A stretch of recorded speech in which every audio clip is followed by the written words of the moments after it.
In 1971, President Richard Nixon ended the U.S. dollar gold standard practice and started the inflationary cycle that continued into the early 1980s. In 1973, President Nixon reached an agreement with Saudi Arabia to trade oil in U.S. dollars. Saudi Arabia was the top oil producer in OPEC, and though it was the only one to sign this agreement with the U.S., the other OPEC nations eventually followed the Saudi Arabian lead. This was the start of the so-called petrodollar and the practice of petrodollar recycling, which eventually had a long-term impact of lowering inflation and interest rates in the United States. The 1979 Iranian Revolution caused another shock in the oil market, and at this time Saudi Arabia agreed to become the world's largest producer of oil and would stabilize the oil market supply and price. In January 1980, President Jimmy Carter announced the Carter Doctrine, stating that the United States would use military force to ensure the flow of oil from the Persian Gulf, as it was now part of the U.S. national interest. Saudi Arabia had agreed to sell oil in U.S. dollars only and guarantee supply and price in the world oil market, and in return it received protection from the United States. Admiral Franchetti, the U.S. Navy Chief of Naval Operations, unveiled a new doctrine last week that aims to defend the Western Pacific, seemingly echoing the start of a new Carter Doctrine.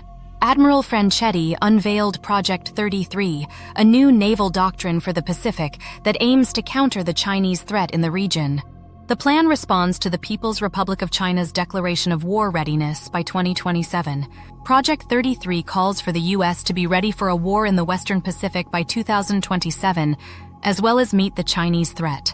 Admiral Franchetti asserts that the United States will not initiate a war in 2027, nor is it actively seeking one, but rather must be prepared to confront the threat at the same time. It is true that China is a rising threat in the Western Pacific and has become much more aggressive on the world stage. China, possessing the world's largest navy and boasting the second largest economy, poses a formidable threat. The intriguing aspect is China's 2027 announcement, which raises questions about its feasibility as a foundation for a significant shift in U.S. defense policy. The year 2027 is the year that the Chinese People's Liberation Army, or PLA, turns 100 years old. Founded as a guerrilla force, the PLA predates the Chinese Communist Party's rule over mainland China, which celebrated its 75th anniversary on October 1, 2024. The 2027 date appears to be more symbolic than a firm date for Chinese action.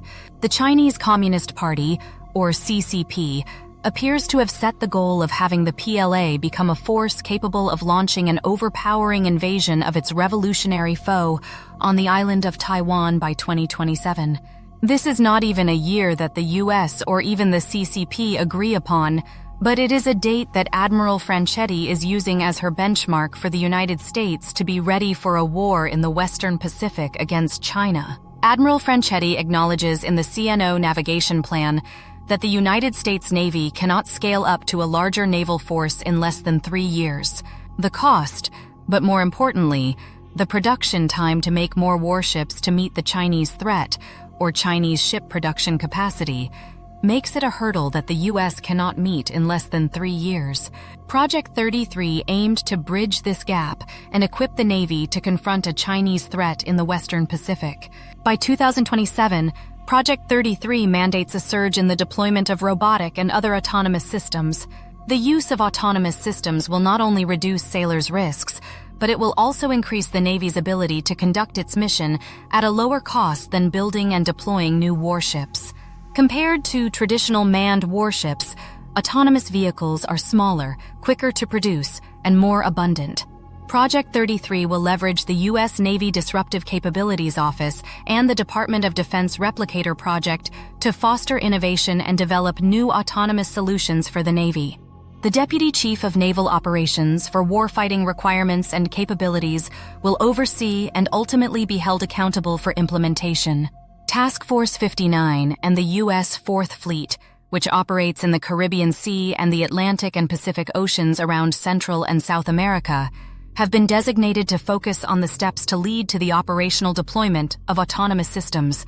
It is expected that these new systems will require new and robust information collection and dissemination, as well as new command and control systems that are being created under programs like Project Overmatch. This article will not delve into the specifics of Project 33, but it will underscore that the haste to achieve the 2027 goal involves the utilization of a recently constructed Department of Defense infrastructure, primarily for the creation, deployment, and support of autonomous technology within the United States military. Following the creation of the Carter Doctrine, the United States heavily relied on the Middle East, particularly Saudi Arabia, to maintain a stable oil flow and price. This was necessary to prevent the United States economy and military from collapsing. Oil and gas are still important to the U.S. economy and military, but technology has become equally essential in the world we live in today. The need for advanced microchips and semiconductors is only increasing. The Western Pacific countries, led by Taiwan, South Korea, Japan, the U.S., and China, manufacture the vast majority of these advanced products. Just as the Persian Gulf was important to the U.S. economy and defense, the Western Pacific is becoming equally essential.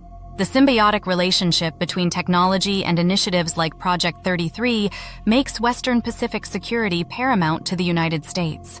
The U.S. position taking shape appears to be based on the premise that it cannot allow these producers of advanced chips and semiconductors to fall to an aggressive China, as it would make the U.S. vulnerable.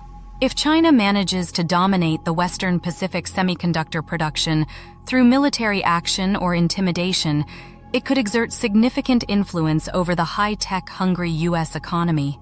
Furthermore, it could severely hinder the U.S. military by denying them access to the technology needed for advanced weapons and systems, which will only be more dependent on technology as it moves to more autonomous defense systems. The AUKUS Pillar 2 Advanced Capabilities Project aims to develop the most cutting-edge weapons and military technology, delivering them faster and at a reduced expense. This includes developing new technologies or utilizing existing ones for defense purposes.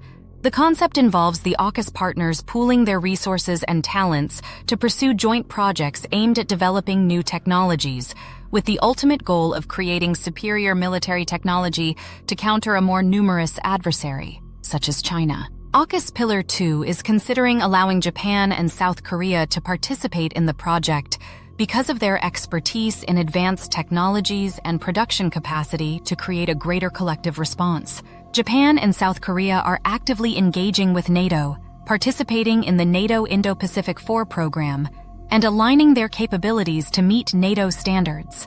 If they participate in Pillar 2, NATO will reap significant benefits. It is not a coincidence that these two countries are also the world's second and third largest producers of advanced microchips and semiconductors. The U.S. is forming loose alliances with countries in the Western Pacific, indicating its intention to deter and potentially challenge an aggressive China, particularly in light of its threats to invade Taiwan, the largest producer of advanced semiconductors. Project 33 and AUKUS Pillar 2 are closely aligned, share complementary goals, and aim to support the alliance formation's defense and foreign policy.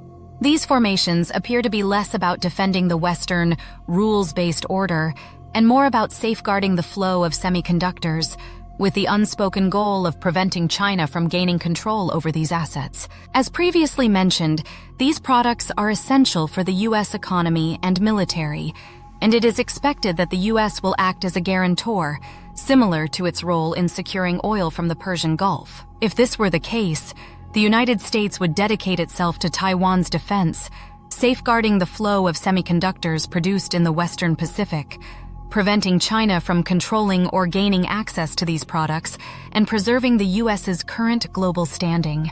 The 2027 goal, based on an arbitrary statement from the CCP, aims to instill a sense of urgency in the adoption of evolutionary warfighting technologies and doctrine, safeguarding the U.S.'s access to advanced technologies for both its economy and military. China is a threat to the U.S. as it attempts to challenge the U.S. militarily and displace the dollar as the world reserve currency. Even though 2027 is an arbitrary and symbolic date, neglecting to enhance U.S. readiness in the Western Pacific would be irresponsible, given the genuine nature of the Chinese threat and the need for credible deterrence in the region. The U.S. should make it clear to its allies what the goal is in the Western Pacific and the Indo-Pacific, and provide something it has not up to this point, and provide unambiguous leadership in the region so allies know the extent of the forming alliances, which up to now has been lacking. The warning is that if the U.S.-led alliance dominates the top 4 of 5 world semiconductor production and is essential for a thriving military and economy, will this incentivize China to strike? Just as the U.S. oil embargo of the 1940s against Japan led to the Pearl Harbor attack?